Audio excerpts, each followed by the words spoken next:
നാരായണ നാരായണ നാരായണ നാരായണ നാരായണ. പീതാംബരം കരവിരാജിതചക്രശംഖകൗമോദഗീ സരസിജം കരുണാസമുദ്രം രാധാസഹായം അതിസുന്ദരമന്ദഹാസം വാതാലയേശമനിശം ഹൃദി ഭാവയാമി. സർവത്ര ഗോവിന്ദനാമസങ്കീർത്തനം. ഗോവിന്ദ ഗോവിന്ദ. വാൽമീകി മഹർഷി 24,000 ഗ്രന്ഥങ്ങളെ കൊണ്ട് വർണ്ണിച്ചിട്ടുള്ളതാണ് ശ്രീരാമന്റെ കഥ. സൂര്യവംശം വർണ്ണിച്ചു വരുമ്പോൾ ശ്രീരാമന്റെ കഥ പറയാണ്ട് പാടില്ലല്ലോ. അതുകൊണ്ട് ചുരുക്കി ശ്രീരാമന്റെ കഥ പറഞ്ഞ് അപ്പുറത്തേക്ക് കടക്കാം എന്നായിരുന്നു ശ്രീശുകന്റെ വിചാരം. അതുകൊണ്ട് ഒറ്റ ശ്ലോകത്തിൽ രാമായണം. ഗുരുവർത്ഥേ ത്യക്തരാജ്യോ വ്യചരദനുവനം പത്മപദ്ഭ്യാം പ്രിയായാഃ പാണിസ്പർശാക്ഷമാഭ്യാം മൃദിതപഥരുജ യോ ഹരീന്ദ്രാനുജാഭ്യാം. അച്ഛൻ പറഞ്ഞ വാക്ക് സത്യമാക്കണം. അതിനുവേണ്ടി രാമൻ രാജ്യം ഉപേക്ഷിച്ചു. അനുജനോടുകൂടി സീതയോടുകൂടിയും കാട്ടിലേക്ക് പോയി. ക്രമേണ ശ്രീരാമന്റെ പാദം തലോടാൻ വാനരന്മാരും അനുജനും മാത്രമേ ഉള്ളൂ എന്ന മട്ടായി. അതിനെന്താ കാരണം? വൈരൂപ്യാൽ ശോർപ്പണഖ്യാഃ പ്രിയവിരഹരുഷാരോപിതഭ്രൂവിജൃംഭത്രസ്തബ്ധി ബദ്ധസേതു ഖലദവദഹന കോസലേന്ദ്രോവദന്ന. വൈരൂപ്യം ശൂർപ്പണഖയ്ക്ക് വരുത്തി എന്നത്. അതിനെ തുടർന്ന് പ്രിയതമയുമായി വേർപാടുണ്ടായി. ആ വിയോഗാഗ്നി കണ്ട് സമുദ്രം പേടിച്ചു. വഴി കൊടുത്തു. ചിറകെട്ടി ലങ്കയിൽ ചെന്നു. രാക്ഷസന്മാരാകുന്ന വനം മുഴുവനും ദഹിപ്പിച്ചു. അപ്രകാരമുള്ള ഉത്തരകോസലാധിപതി നമ്മെ രക്ഷിക്കട്ടെ. കഴിഞ്ഞില്ലേ? ഇപ്പൊ രാമായണം മുഴുവനായില്ലേ? ആയി. പോരായൊന്നുമില്ല. എന്നാലും ഭഗവാന്റെ പ്രധാനപ്പെട്ട അവതാരങ്ങളിൽ ഒന്നാണ് ശ്രീരാമാവതാരം. അത് ഇത്ര ചുരുക്കി ഒറ്റ ശ്ലോകത്തിൽ പറഞ്ഞാൽ മതിയോ? പോരാന്ന് കേട്ടുകൊണ്ടിരുന്ന പരീക്ഷത്തിന് തന്നെ തോന്നി. അതുകൊണ്ട് അവിടെ ചില രംഗങ്ങൾ ഒന്ന് സ്മരിച്ചു എന്ന് മാത്രം. വിശ്വാമിത്രാധ്വരേയേന. പിന്നെ തുടങ്ങണത് വിശ്വാമിത്രന്റെ യാഗരക്ഷ മുതൽക്കാണ്. യാഗരക്ഷ കഴിഞ്ഞു. വിദേഹരാജ്യത്തിൽ ചെന്നു. അവിടെ ഒരു വില്ലുണ്ട്. 300 ആള് വേണം, എന്നാലേ അതെടുത്ത് പൊക്കാൻ തന്നെ പറ്റുള്ളൂ. അത്രയും വലിയ പടുകൂറ്റൻ വില്ല്. രാമൻ അനായാസം വില്ലെടുത്തു, വളച്ചു. വില്ല് പൊട്ടി. ദശരഥന് 4 പുത്രന്മാരുണ്ട്. ജനകരാജ്യത്തിലാണെങ്കിൽ 4 പെൺകുട്ടികളും. അങ്ങനെ ദശരഥൻ ബാക്കി 2 പുത്രന്മാരോടുകൂടി അവിടെ വന്നു. അങ്ങനെ 4 8 പേരുടെ വിവാഹം അവിടെ വച്ച് നടന്നു. സന്തോഷത്തോടുകൂടി എല്ലാവരും തിരിച്ചു പോന്നു അയോധ്യയിലേക്ക്. പോരണ വഴിക്ക് മാർഗേ വ്രജൻ പരശുരാമൻ തടഞ്ഞു നിർത്തി. അദ്ദേഹത്തിന്റെ ആ വൈഷ്ണവ ചൈതന്യം ശ്രീരാമൻ സ്വയം സ്വീകരിച്ചു. അയോധ്യയിൽ വന്ന് എല്ലാവരും സുഖമായി താമസിച്ചു. ഭരതശത്രുഘ്നന്മാര് മാതുലഗൃഹത്തിലേക്ക് പോയ ആ കാലത്ത് രാമന്റെ അഭിഷേകം നടത്താൻ വട്ടം കൂട്ടി ദശരഥൻ. അപ്പോഴേക്കും കൈകേയിയോ മന്ധരയോ ആരൊക്കെയോ ഇടപെട്ട് രാമന്റെ അഭിഷേകം മുടക്കി. ഭഗവാന്റെ അഭിഷേകം മുടക്കാൻ ഒരു മന്ധരയ്ക്കോ ഒരു കൈകേയിക്കോ സാധിക്കുമോ? സാധിക്കില്ല. സാധിച്ചുമില്ല. അപ്പൊ പിന്നെ ആരാ ഈ അഭിഷേകം മുടക്കിയത്? ഭഗവാന്റെ അഭിഷേകം ഭഗവാൻ തന്നെ മുടക്കി. അതെന്തിന്? ഈ അയോധ്യയിലെ യുവരാജാവായിട്ട് ഇവിടെ എങ്ങനെ ഇരുന്നാൽ മതിയോ? കാട്ടില് എത്ര മഹർഷിമാരുണ്ട്, എത്ര വാനരന്മാരുണ്ട്. ഇങ്ങനെ അവരൊക്കെ അടുക്കലേക്ക് അങ്ങോട്ട് ചെല്ലണ്ടേ? അതിനു വേണ്ടിയിട്ടാണ് അഭിഷേകം വേണ്ട എന്ന് വെച്ച് കാട്ടിലേക്ക് പോയത്. അഭിഷേകം മുടങ്ങിയതിൻ്റെ പേരും പറഞ്ഞുകൊണ്ട് രാമൻ അനുജനോടുകൂടി സീതയോടുകൂടി കാട്ടിലേക്ക് പോയി. ഗുഹനെ അനുഗ്രഹിച്ചു. ഭരദ്വാജാശ്രമത്തിൽ ചെന്നു. അദ്ദേഹത്തിനെ ദർശിച്ചു, വന്ദിച്ചു. അങ്ങനെ പോയി ചിത്രകൂട പർവ്വതത്തിൽ എത്തി.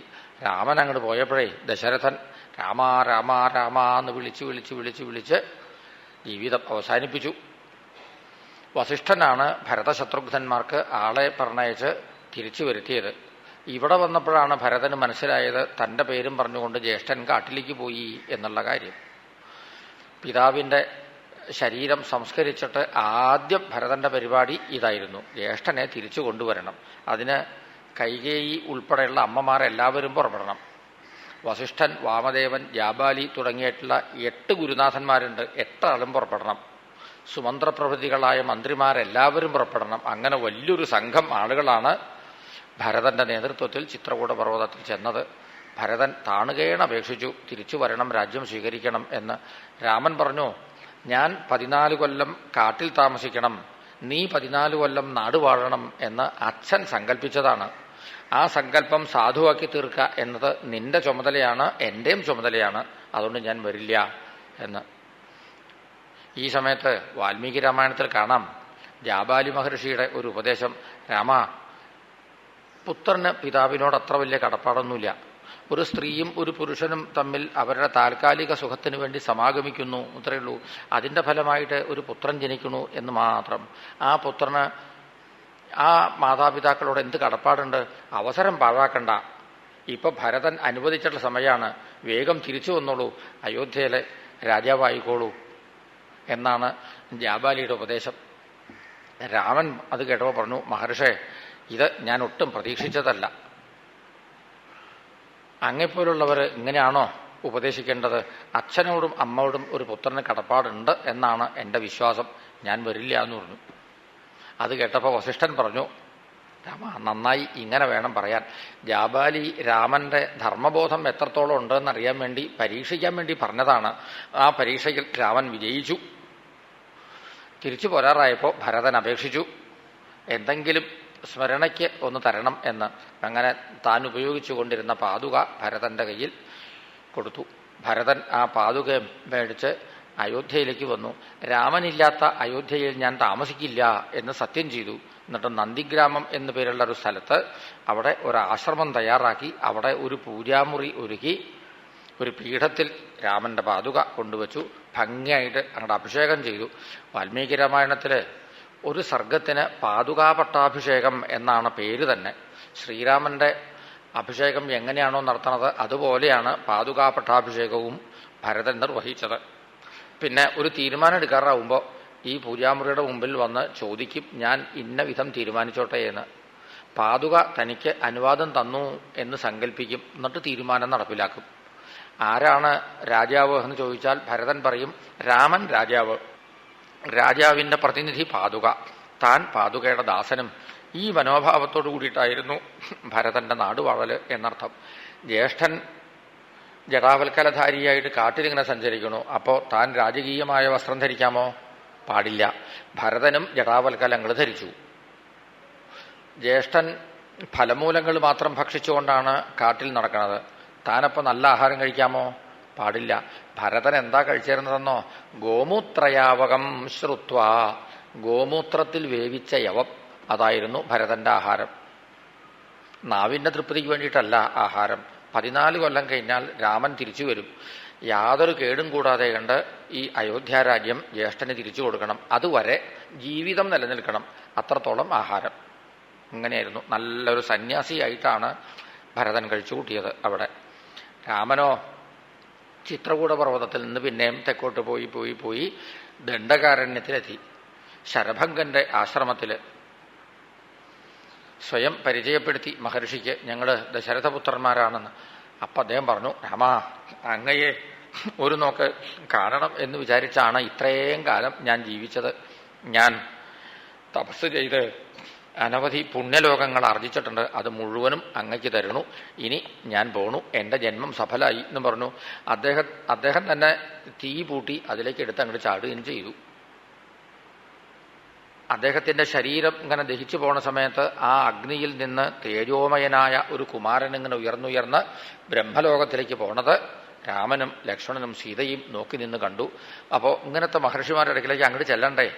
വേണം. അതിനാണ് അഭിഷേകം മുടങ്ങിക്കോട്ടെ എന്ന് ഭഗവാൻ തീർച്ചപ്പെടുത്തിയത്. പിന്നെ അവിടുന്ന് അങ്ങോട്ട് എത്രയെത്ര മഹർഷിമാരുടെ ആശ്രമങ്ങളിലാണ് ചെന്നതെന്നോ? സുതീക്ഷ്ണൻ, അഗസ്ത്യാനുജൻ, അഗസ്ത്യൻ, ഇവരുടെയൊക്കെ ആശ്രമങ്ങളിലേക്ക് ചെന്നു.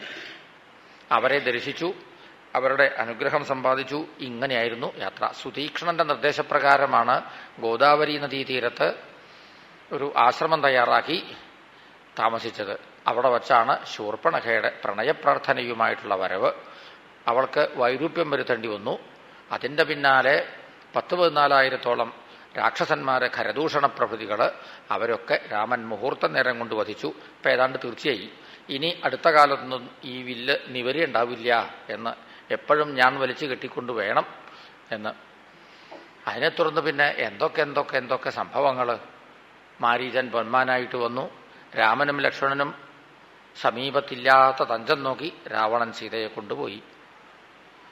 ആശ്രമത്തിൽ രാമൻ എത്തിയപ്പോൾ സീതയെ കാണാനില്ല. പിന്നെ കണ്ട മരങ്ങളോടും വള്ളികളോടും പക്ഷികളോടും മൃഗങ്ങളോടും ഒക്കെ സീതയെ കണ്ടുവോ എന്ന് ചോദിച്ച് അങ്ങനെ നടന്നു. രാമന്റെ ആ വിലാപം ഉണ്ടല്ലോ, അത് വാൽമീകി രാമായണത്തിലെ ആരണ്യകാണ്ഡത്തിലെ എത്രയെത്ര സർഗങ്ങളിൽ കൂടിയാണ് വാൽമീകി വർണ്ണിച്ചേക്കുന്നതെന്നോ. അതൊക്കെ വായിച്ചാൽ വായിക്കണവരും കരഞ്ഞു പോവും. അങ്ങനെയായിരുന്നു രാമന്റെ വിലാപം.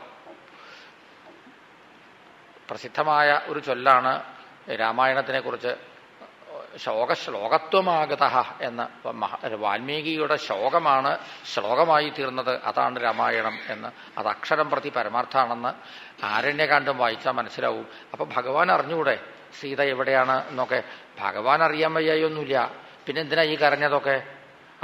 അത് ഭാഗവതത്തിൽ പറയണു, സ്ത്രീസംഗിനം ഗതിം ഇതി പ്രഥയം ചചാര. സ്ത്രീസംഗികളുടെ ഗതി ഇങ്ങനെയാണ് എന്ന് ലോകത്തിനെ മനസ്സിലാക്കി കൊടുക്കാൻ വേണ്ടിയിട്ട്. കാട്ടിലേക്ക് പോണത് എന്തിനാ? തപസ് ചെയ്യാനാണ്. തപസ് ചെയ്യാൻ പോകുമ്പോൾ എന്തിനാ ഭാര്യ ഒപ്പം കൊണ്ടുപോണേ? അങ്ങനെ കൊണ്ടുപോയാൽ വേറെ വല്ലവരും തട്ടിക്കൊണ്ടുപോകും എന്ന് ബാക്കിയുള്ളവർക്കൊരു പാഠം ആയിക്കോട്ടെ എന്ന് വിചാരിച്ച് ജനങ്ങനെ അന്വേഷിച്ച് ഇങ്ങനെ നടന്നു രാമലക്ഷ്മണന്മാര്. അങ്ങനെ പമ്പാനദിയുടെ തീരം വരെ എത്തി. അവിടെ വച്ചാണ് ഹനുമാനുമായിട്ട് പരിചയപ്പെട്ടത്. ഹനുമാൻ വഴിയായിട്ട് സുഗ്രീവനുമായി പരിചയപ്പെട്ടു. പിന്നെ അവർ തമ്മിൽ സന്ധി ചെയ്തു. അതുപ്രകാരം ബാലിയെ വധിച്ചു. സുഗ്രീവനെ അടുത്ത വാനരാധിപതിയായിട്ട് അഭിഷേകം ചെയ്തു. 4 ഭാഗത്തേക്കും വാനരന്മാരെ പറഞ്ഞയച്ചു സുഗ്രീവൻ. തെക്കോട്ട് പോയ വാനരന്മാരിൽ ചിലരായിരുന്നു ഹനുമാൻ, ജാമ്പവാൻ മുതലായവർ. ശ്രീരാമൻ തന്റെ മോതിരം ഹനുമാന്റെ കയ്യിലാണ് ഊരിക്കൊടുത്തത്. സീതയെ കണ്ടാൽ പറയേണ്ടുന്ന അടയാളവാക്യവും. അങ്ങനെ അന്വേഷിച്ച് സമുദ്രതീരം വരെ എത്തി. അവിടെ വച്ച് സമ്പാതി പറഞ്ഞാണ് മനസ്സിലാക്കിയത്, ഈ സമുദ്രത്തിനക്കരെ ലങ്കാനഗരത്തിൽ അശോകവനികോദ്യാനത്തില് ശിംശപാവൃക്ഷത്തിന്റെ വേദിയിൽ രാക്ഷസിമാരുടെ മധ്യത്തിൽ സീത ഇരിക്കുന്നു എന്ന്. നീ അങ്ങോട്ട് ചെന്നാലല്ലേ കാണാൻ പറ്റുള്ളൂ. ജാമ്പവാൻ പ്രോത്സാഹിപ്പിച്ചു. ഹനുമാൻ ആ മഹേന്ദ്രപർവ്വതത്തിന്റെ മുകളിലേക്ക് അങ്ങോട്ട് കയറി. അദ്ദേഹം പറഞ്ഞു, രാമനാമം ജപിച്ചാൽ സംസാരമാകുന്ന സമുദ്രത്തിനക്കരയ്ക്കെത്താം. ആ രാമന്റെ മോതിരം എന്റെ കയ്യിലുണ്ട്. ആ രാമന്റെ കാര്യത്തിനാണ് ഞാൻ പുറപ്പെട്ടേക്കുന്നത്. ഈ സമുദ്രം സംസാര സമുദ്രത്തിനെ അപേക്ഷിച്ച് നോക്കുമ്പോൾ എത്രയോ ചെറുതാണ്. അതുകൊണ്ട് എല്ലാവരും രാമരാമാന്ന് ജപിക്കുക. ഞാൻ ലങ്കയിൽ ചെല്ലും, സീതയെ കാണും. രാമരാമരാമാന്ന് ജപിച്ചുകൊണ്ട് ഒരൊറ്റ ചാട്ടം ഹനുമാൻ. വാൽമീകി രാമായണത്തില് ആ ചാട്ടം വർണ്ണിച്ചിട്ടുണ്ട്. സുന്ദരകാണ്ഡത്തിന്റെ ആദ്യ സർഗത്തില് 150 ശ്ലോകം കൊണ്ടാണ് വാൽമീകി വർണ്ണിച്ചേക്കുന്നത്. ഹനുമാൻ ഒന്നങ്ങോട്ട് കുതിച്ചപ്പോഴേ പർവ്വതം ഒന്നങ്ങോട്ട് ഇരുന്നു പോയി. ആ പർവ്വതത്തിലുണ്ടായിരുന്ന മരങ്ങളൊക്കെ ഒന്നങ്ങോട്ട് കുലുങ്ങി. ഹനുമാന്റെ ശിരസിൽ ഒരു പുഷ്പവൃഷ്ടിയായിരുന്നു. പിന്നെ ഗരുഡൻ പറക്കണ പോലെയായിരുന്നു ഹനുമാന്റെ യാത്ര ആകാശമാർഗത്തിലൂടെ. അങ്ങനെ നേരം സന്ധ്യയായപ്പോഴേക്കും ലങ്കാനഗരത്തിലെത്തി. അന്തഃപുരങ്ങളിലൊക്കെ നോക്കി, അവിടെ എങ്ങും സീതയെ കണ്ടില്ല. അശോകവനികോദ്യാനത്തിൽ ചെന്നപ്പോ കണ്ടു, ശിംശപാവൃക്ഷത്തിന്റെ വേദിയിൽ രാക്ഷസിമാരുടെ മധ്യത്തിൽ സീത എങ്ങനെ ഇരിക്കണു. അവിടെ മറഞ്ഞു നിന്നു ഹനുമാൻ. എന്തൊക്കെയാണ് ഇവിടുത്തെ വട്ടങ്ങളെന്നറിയാൻ വേണ്ടിയിട്ട്. ആ നേരത്താണ് രാവണന്റെ വരവ്. സീതയുടെ ചാരിത്രത്തിന്റെ ഒന്നാമത്തെ സാക്ഷിയാണ് ഹനുമാൻ. രാവണൻ പല രത്നങ്ങളും ആഭരണങ്ങളും പട്ടുവസ്ത്രങ്ങളും ഒക്കെ മുമ്പിൽ നിരത്തി വെച്ച് പ്രലോഭിപ്പിച്ചു നോക്കി. ആ സീതയാണെങ്കിലോ രാവണനോട് പറയാനുള്ള കാര്യം മുഖത്ത് നോക്കി പറഞ്ഞില്ല. ഒരു പുല്ലിങ്ങോട്ട് പറിച്ചെടുത്തു, എന്നിട്ട് മുമ്പിൽ അങ്ങോട്ട് ഇട്ടു. തൃണം അന്തരതകൃത്വ. ആ പുല്ലിനെ നോക്കിയിട്ടാണ് പറയാനുള്ള കാര്യങ്ങളൊക്കെ സീത പറഞ്ഞത്. രാവണൻ പ്രതിഷേധിച്ച് അവിടുന്ന് ഇറങ്ങിപ്പോയി. പിന്നെ ഈ രാക്ഷസിമാരിങ്ങനെ രാവണന്റെ മാഹാത്മ്യം ഇങ്ങനെ പറഞ്ഞുകൊണ്ടേയിരുന്നു. രാവണായനം, രാമന്റെ കഥയാണ് രാമായണം. അപ്പൊ രാവണന്റെ കഥയാണെങ്കിലോ രാവണായനം. അതിങ്ങനെ പറഞ്ഞുകൊണ്ടിരുന്നു രാക്ഷസിമാര്. ഈ കഥ കേട്ട് ഉറങ്ങുക, അങ്ങനെ പതിവുണ്ട് ആളുകള്. കഥ പറയണ ആളുകൾ ഉറങ്ങുക, അങ്ങനെ അധികം പതിവില്ല. രാക്ഷസിമാരിങ്ങനെ ഈ രാവണായനം പറഞ്ഞ് കുറെ കഴിഞ്ഞപ്പോ അവരങ്ങോട്ട് കിടന്നു, അവരങ്ങോട്ട് ഉറങ്ങിപ്പോയി. ഈ സമയത്ത് സീത ആലോചിച്ചു, താനിനി എന്തിനാ ജീവിക്കണേ? ശിംശപാവൃക്ഷത്തിന്റെ ഒരു കൊമ്പ് പിടിച്ച് അങ്ങോട്ട് താത്തി, തലമുടി അതിലങ്ങോട്ട് ചുറ്റി തൂങ്ങി മരിക്കാനാ ഒരുങ്ങിയത്. ആ സമയത്ത് മരത്തിന്റെ മുകളിൽ ഇരുന്നുകൊണ്ട് ഹനുമാൻ രാമ രാമനാമം ഉച്ചരിച്ചു.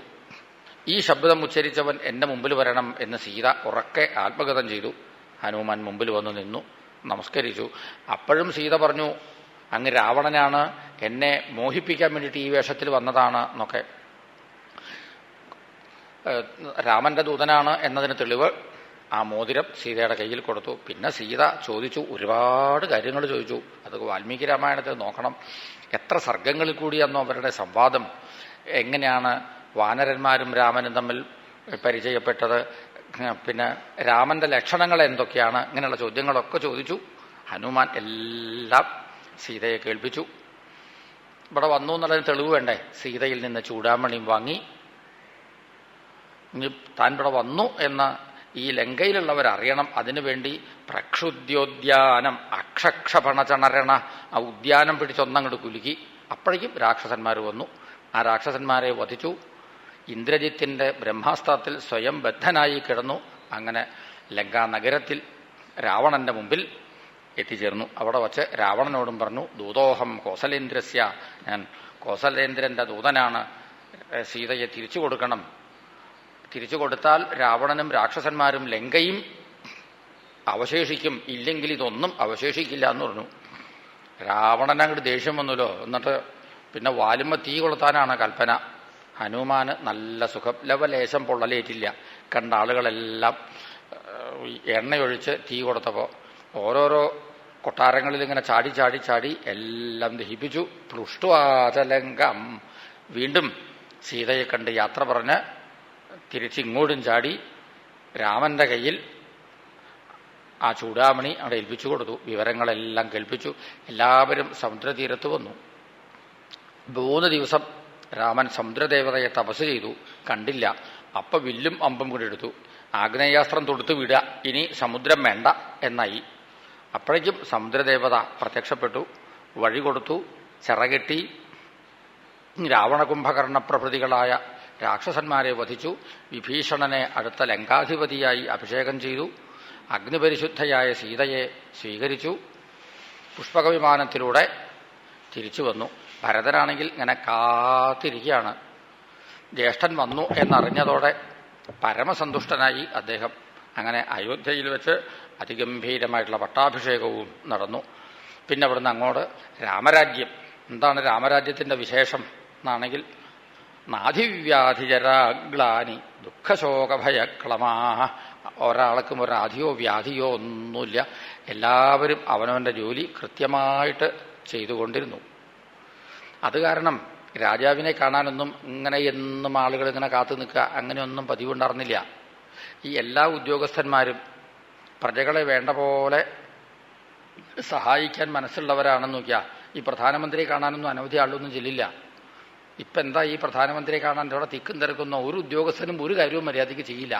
നിവൃത്തിയുണ്ടെങ്കിൽ ഈ എവിടെയൊക്കെ ഈ ടെക്നിക്കൽ ഒബ്ജക്ഷൻ കണ്ടുപിടിക്കാൻ പറ്റും, അതാണ് ഓരോ ഉദ്യോഗസ്ഥന്റെയും മാഹാത്മ്യം എന്നാ വച്ചേക്കണത്.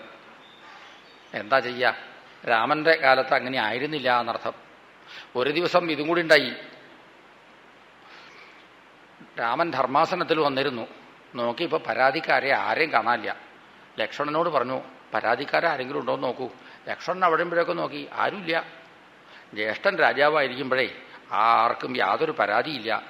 എല്ലാ ഉദ്യോഗസ്ഥന്മാരും എല്ലാ മന്ത്രിമാരും പ്രജകളെയൊക്കെ നല്ലോണം സഹായിക്കുന്നുണ്ട്, അവരുടെ കാര്യത്തിലൊക്കെ സഹകരിക്കുന്നുണ്ട്. ദുഃഖിതന്മാരൊന്നുമില്ല. രാമൻ അപ്പം പറഞ്ഞു, അങ്ങനെയൊന്നും വെക്കണ്ട. ഇപ്പം മനുഷ്യരുടെ പരാതി മാത്രമേ തീർക്കുള്ളൂ എന്ന് ഞാൻ വച്ചിട്ടില്ല. ദേവന്മാരോ ഇനി വേണ്ട വല്ല പക്ഷിമൃഗാദികളോ ആയിക്കോട്ടെ, എന്നാലും അവരുടെയും ദുഃഖം തീർക്കണം. ലക്ഷ്മണൻ പിന്നെയും പോയി.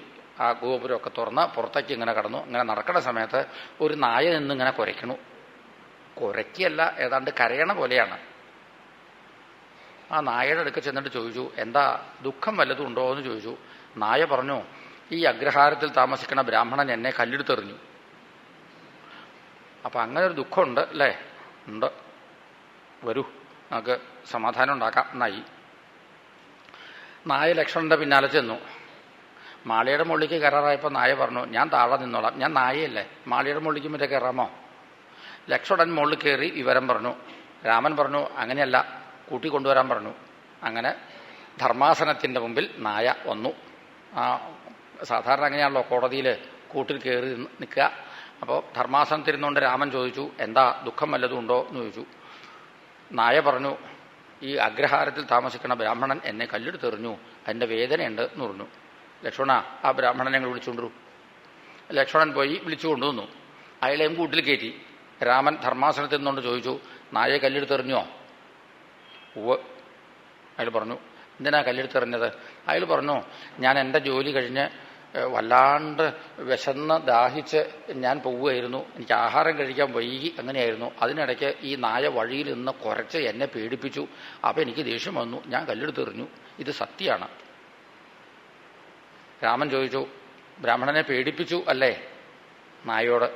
നായ പറഞ്ഞു, ഞാൻ പേടിപ്പിക്കണം എന്ന് വിചാരിക്കേണ്ടായില്ല. കുരയ്ക്കുക എന്നുള്ളത് എൻ്റെ വർഗത്തിൻ്റെ സ്വഭാവമാണ്. കുറച്ചു എന്നുള്ളത് ശരിയാണ്.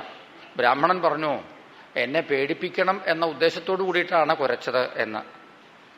നായ പറഞ്ഞു, അങ്ങനെ ഉദ്ദേശിക്കേണ്ടായില്ല, കുരയ്ക്കുക മാത്രമേ ചെയ്തുള്ളൂ എന്ന്. അപ്പോൾ ഒരൊറ്റ കാര്യത്തിലേ സംശയമുള്ളൂ, പേടിപ്പിക്കണം എന്ന് ഉദ്ദേശിച്ചിരുന്നോ ഇല്ലയോ എന്ന കാര്യത്തിൽ മാത്രമേ സംശയമുള്ളൂ. കുറച്ചു എന്നുള്ളതും സത്യമാണ്, കല്ലെടുത്തെറിഞ്ഞു എന്നുള്ളതും സത്യമാണ്. എങ്ങനെ ആലോചിച്ച് നോക്കിയാലും ബ്രാഹ്മണന്റെ ഭാഗത്ത് ലേശം ഒരു അതിക്രമമുണ്ട്. നായ കുരയ്ക്കലേ ചെയ്തുള്ളൂ.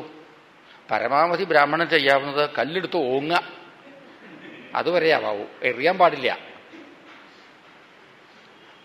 ഈ അതിക്രമത്തിന് ശിക്ഷിക്കണം. എങ്ങനെയാ ശിക്ഷിക്കുക? നിയമജ്ഞന്മാരെയൊക്കെ വിളിച്ചു. ഈ നായയുടെ മേൽ അതിക്രമം കാണിച്ചാൽ എന്താണ് ശിക്ഷ കൊടുക്കേണ്ടത്? അന്ന നിയമപ്രകാരം നിയമജ്ഞന്മാരെടുത്ത് പുസ്തകങ്ങൾ മുഴുവൻ മറിച്ചു നോക്കി. എന്നിട്ട് ഇതിന് വകുപ്പ് കാണാനില്ല. നായയെ കല്ലെടുത്തെറിഞ്ഞാൽ ശിക്ഷിക്കാൻ. ഒടുക്കം രാമൻ നായോട് തന്നെ ചോദിച്ചു, എങ്ങനെയാ ശിക്ഷിക്കേണ്ടതെന്ന്. അപ്പൊ നായ പറഞ്ഞു, ഇവിടെ അടുത്ത് കാലഞ്ചരം എന്ന പേരുള്ള ആ സ്ഥലത്ത് ഒരു സർവകലാശാല ഉണ്ടല്ലോ, യൂണിവേഴ്സിറ്റി, ഇയാളെ അവിടുത്തെ വൈസ് ചാൻസലറാക്കിയാൽ മതി എന്ന് പറഞ്ഞു. അപ്പൊ ഇത് മാനിക്കലല്ലേ? നായ പറഞ്ഞു, കഴിഞ്ഞ ജന്മത്തിൽ ഞാൻ അവിടുത്തെ വൈസ് ചാൻസലറായിരുന്നു, ഞാൻ എൻ്റെ ജോലി മര്യാദയ്ക്ക് ചെയ്തിരുന്നു, എന്നിട്ട് ഞാൻ ഈ ജന്മത്തിൽ നായയായിട്ട് ജനിച്ചു. ഇയാളെ ഈ ജന്മത്തിൽ അവിടുത്തെ വൈസ് ചാൻസലറാക്കിയാൽ അയാൾ നായയായിട്ടല്ല, പിന്നെ കൃമിയായിട്ടാവും ചിലപ്പോൾ ജനിക്കേണ്ടാവുക. അപ്പൊ എന്താ പറഞ്ഞതെന്ന് വെച്ചാൽ, നായയെ കല്ലെടുത്തെറിഞ്ഞാൽ പോലും ചോദിക്കാൻ ആളുണ്ടായിരുന്നു എന്നാണ് അർത്ഥം. അത്രമാത്രം ധർമ്മത്തിന്റെ കാര്യത്തിൽ കടുകിട കുറവില്ലാതെ കണ്ടാണ്. അത്ര സശ്രദ്ധമാണ് രാമൻ രാജ്യകാര്യങ്ങളൊക്കെ നിർവഹിച്ചിരുന്നത്. കാര്യം അങ്ങനെ ആയിരുന്നു എന്ന് വെച്ചാലും ആരോ സീതയെ പഴി പറഞ്ഞു. അതിന്റെ പേരിൽ വാൽമീകാശ്രമ പരിസരത്തിൽ സീതയെ വിട്ടു. ആശ്രമത്തിലാണ് സീത പ്രസവിച്ചത്. ലവകുശന്മാരാകുന്ന സീതാപുത്രന്മാർ വളർന്നു വന്നു. വാൽമീകി മഹർഷി ഭംഗിയായിട്ട് രാമായണം പഠിപ്പിച്ചു അവരെ. അവർ പല സ്ഥലത്തും രാമായണം പാടി നടന്നു. അയോധ്യയിൽ വന്നു, രാമായണം പാടി. രാമൻ അത് കേട്ടപ്പോൾ ചോദിച്ചു, ഗേയേ കേന വിനീതവുവാം, നിങ്ങളെ ആരാ ഇത് പഠിപ്പിച്ചത്? വാൽമീകിയാണെന്ന് പറഞ്ഞു. അതെ, എന്നാ രാജധാനിയിൽ വന്ന് ഇതൊന്ന് പാടുവോ? അങ്ങനെ ആവാം എന്ന് പറഞ്ഞു. അങ്ങനെ ലവകുശന്മാര് രാജധാനിയിൽ അങ്ങോട്ട് ചെന്നു, അയോധ്യയിൽ. അന്നത്തെ മുഖ്യ ശ്രോതാവ് ആരായിരിക്കാം? ശ്രീരാമൻ തന്നെ. ശ്രീരാമൻ മുഖ്യ ശ്രോതാവായിരുന്നു. പിന്നെ സഹോദരന്മാരെല്ലാവരും, സുമന്ത്രപ്രഭൃതികള്, വസിഷ്ഠവാമദേവാദികള് നിറഞ്ഞ സദസ്സിൽ വെച്ച് ലവകുശന്മാരുടെ വക ഒരു രാമായണ ഗാനം ഉണ്ടായി. വാൽമീകി രാമായണത്തിൽ കാണാം ഈ വക കഥകളൊക്കെ. ഇതെല്ലാം കഴിഞ്ഞ് രാമൻ അശ്വമേധയജ്ഞം ചെയ്തു. അവിടെ വച്ച് വാൽമീകി വന്നിട്ട് പറഞ്ഞു, സീതയെ വീണ്ടും സ്വീകരിക്കണം, സീത ചാരിത്രവതിയാണ് എന്ന്. പൊതുജനസമക്ഷം തെളിയിക്കണം എന്ന് രാമനും പറഞ്ഞു. സീത അവിടെ വന്ന് ജനസമക്ഷം തെളിയിച്ചു. അമ്മേ, ഞാൻ ചാരിത്രവതിയാണെങ്കിൽ എന്നെ സ്വീകരിക്കണേ എന്ന് സീത കൈകൂപ്പി പ്രാർത്ഥിച്ചു. അതോടെ ഭൂമി രണ്ടായിട്ട് മാറി. ധ്യായന്തീ രാമചരണവും, ശ്രീരാമനെ തന്നെ ധ്യാനിച്ചുകൊണ്ട് സീത അതിലേക്ക് അങ്ങോട്ട് ഇറങ്ങിപ്പോവുകയും ചെയ്തു. യജ്ഞം കഴിഞ്ഞ് ഏറെ താമസിയാതെ കണ്ട് രാമൻ ഉത്തരകോസലത്തുള്ള ആളുകളെ വിളിച്ചുകൂട്ടി ചോദിച്ചു, നിങ്ങൾക്ക് വൈകുണ്ഠത്തിൽ പോകണമെന്ന് ആഗ്രഹമുണ്ടോ എന്ന്? ഉള്ളവരൊക്കെ എൻ്റെ കൂടെ വരിക. എല്ലാവരും രാമന്റെ പിന്നാലെ ചെന്നു. എല്ലാവരും രാമനോടൊപ്പം സരയൂ നദിയിൽ മുങ്ങി. പൊങ്ങിയത് വൈകുണ്ഠത്തിലായിരുന്നു. ഇങ്ങനെ നിമിഷം കൊണ്ടാണ് ഈ കണ്ട ആളുകൾക്കെല്ലാം ശ്രീരാമൻ മുക്തി കൊടുക്കേണ്ടായത്.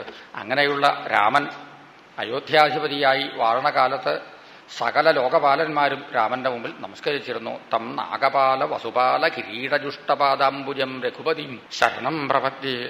അങ്ങനെയുള്ള ശ്രീരാമനെ, ഹേ പരീക്ഷിത്തെ, നമുക്കും നമസ്കരിക്കാം എന്ന് ശ്രീശുകൻ പറയുമ്പോൾ ശ്രീശുകൻ മാത്രമല്ല, പരീക്ഷിത്ത് മാത്രമല്ല, ഗംഗാതീരവാസികൾ മുഴുവനും ശ്രീരാമന്റെ മുമ്പിൽ നമസ്കരിക്കുന്നു. നമുക്കും മനസ്സുകൊണ്ട് ശ്രീരാമപാദങ്ങളിൽ നമസ്കരിച്ച് അടുത്ത കഥയിലേക്ക് കിടക്കാം. നാരായണ നാരായണ നാരായണ നാരായണ നാരായണ സർവത്ര ഗോവിന്ദനാമസങ്കീർത്തനം. ഗോവിന്ദ ഗോവിന്ദ.